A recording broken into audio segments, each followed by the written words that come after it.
আসসালামু আলাইকুম। নয়াদিগন্তের টপ নিউজে আপনাদের স্বাগত জানাচ্ছি আমি শাহানা জাহান। আজকে টপ নিউজের শিরোনাম, রোমে প্রধান উপদেষ্টার কূটনৈতিক ব্যস্ততা, ইতালি, ব্রাজিল ও জাতিসংঘ নেতাদের সঙ্গে ফলপ্রসূ বৈঠক। ইতালির রাজধানী রোমের মেয়র রোবার্তো গুয়ালতেরি বাংলাদেশিদের প্রতি গভীর শ্রদ্ধা পোষণ করেন এবং তাদের ইতালির উন্নয়নে অবদানের স্বীকৃতি দিয়েছেন। রোমে প্রবাসী বাংলাদেশিদের সঙ্গে এক আলোচনায় একথা বলেছেন প্রধান উপদেষ্টা অধ্যাপক মোহাম্মদ ইউনূস। তিনি জানান, মেয়র বলেছেন, কিছু ব্যক্তি অনিয়মে জড়ালেও অধিকাংশ বাংলাদেশি পরিশ্রমী ও সৎ। উভয় পক্ষ এখন এমন একটি সমাধান খুঁজছে যাতে অভিবাসীরা আইন মেনে টিকে থাকতে পারেন। একজন ভেজাল লোক অদলবদল করলে জিনিসটা পরিষ্কার হয়ে যায়। এখন একজনের পরিবর্তে একজন হবে না দুজন হবে, সেটি নিয়েই আলাপ চলছে। ইতালির প্রধানমন্ত্রী জর্জিয়া মেলোনির সঙ্গেও ডক্টর ইউনূসের ৩ দফা বৈঠক হয়েছে, যেখানে তিনি ভিসা ও অভিবাসন জটিলতা নিয়ে আলোচনা করেছেন। মেলোনি বাংলাদেশিদের প্রশংসা করে বলেন, ইতালি তাদের সম্মানের সঙ্গে রাখতে চায়।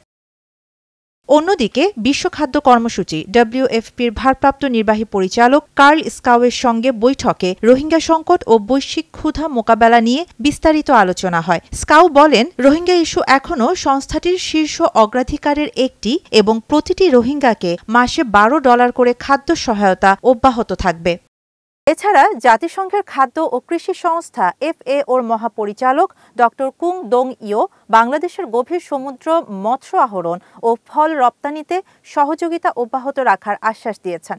ইউনূস বলেন, বাংলাদেশের সমুদ্র সম্পদ এখনও পূর্ণভাবে ব্যবহার করা সম্ভব হয়নি, এজন্য আন্তর্জাতিক সহায়তা দরকার। রোম সফরে ইউনূসের সঙ্গে সাক্ষাৎ করেছেন ব্রাজিলের প্রেসিডেন্ট লুইস ইনাসিও লুলা দি সিলভাও। তিনি আগামী বছরের ফেব্রুয়ারির মধ্যে বাংলাদেশ সফরে আসার আগ্রহ প্রকাশ করেছেন। দুই নেতা সামাজিক ব্যবসা, স্বাস্থ্যসেবা ও জলবায়ু ইস্যুতে সহযোগিতা বাড়ানোর ব্যাপারে একমত হন।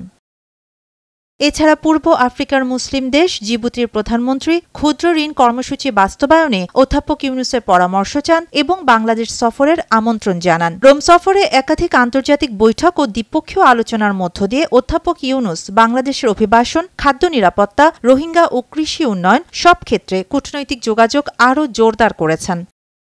শাহানা জাহান, নয়াদিগন্ত।